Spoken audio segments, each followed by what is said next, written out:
It's not your fight to fight. People look at themselves and say, I'm not strong enough to fight it. You're right. You're not. When the children of Israel came out of the desert, God just said to stand still and see the deliverance. Well, the victory is not ours. The victory is His.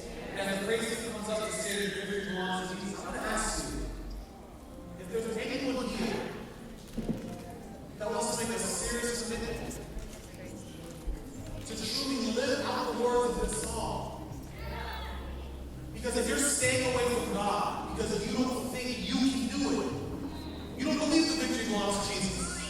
You believe the victory belongs to you. If you're staying away from God until you get yourself right, you don't believe that the victory belongs to Jesus. If you want to say, I believe the victory truly belongs to Him, and all I want to do is follow Him, I'm actually looking for it. As you stand, I'm looking for we're going to have a special prayer. If you want to say the victory belongs to Him,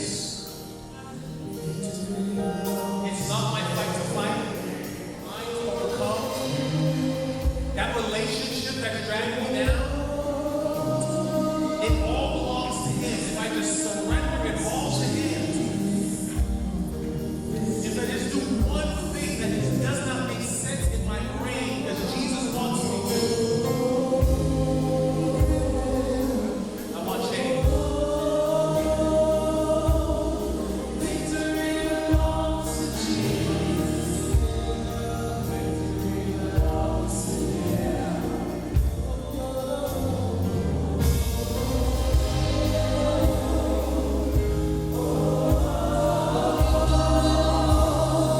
Victory belongs to Jesus.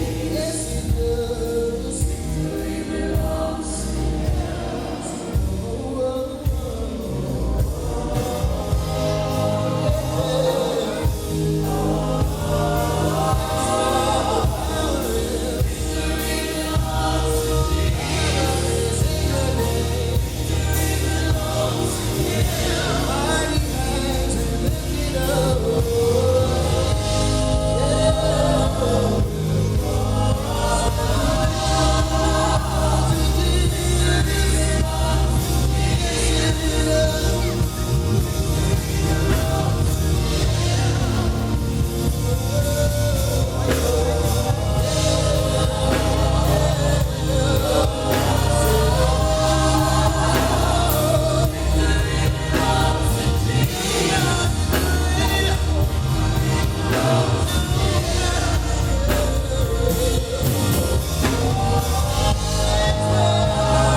God, they're coming before you, asking you just to take over in their lives.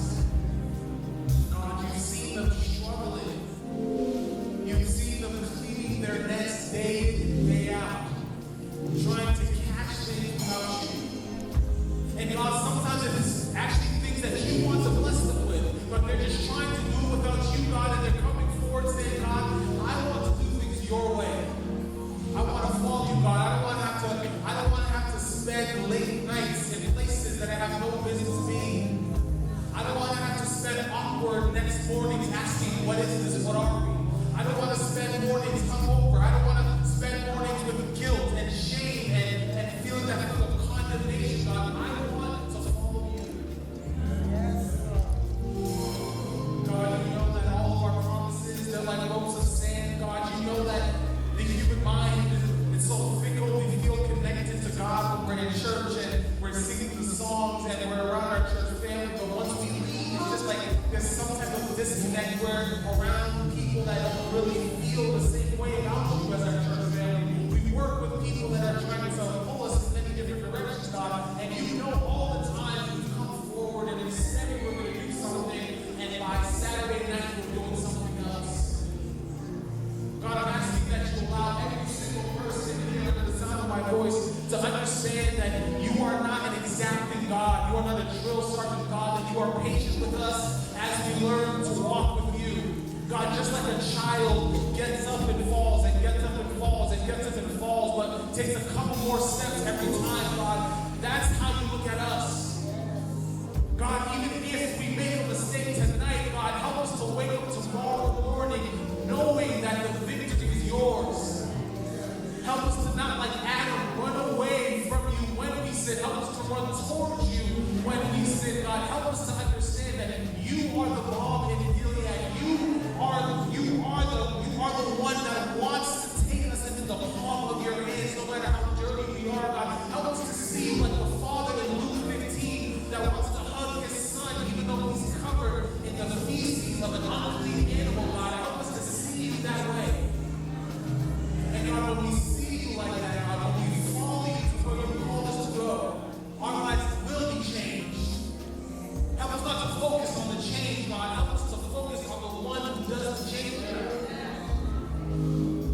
God, I don't know every single person's situation, but your Spirit does. And the Word tells me that the Spirit translates our prayers and He translates our groans, and I believe that He can translate our very steps.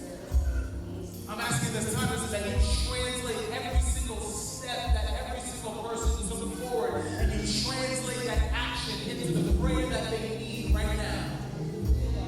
Whether it's help ending a bad relationship, whether it's help starting to have a devotional life and actually joining, whether it's help starting to witness and to share their faith, whether it's helping a better husband, a better wife, a better boyfriend, a better girlfriend, a better child, a better student, a better employee, a better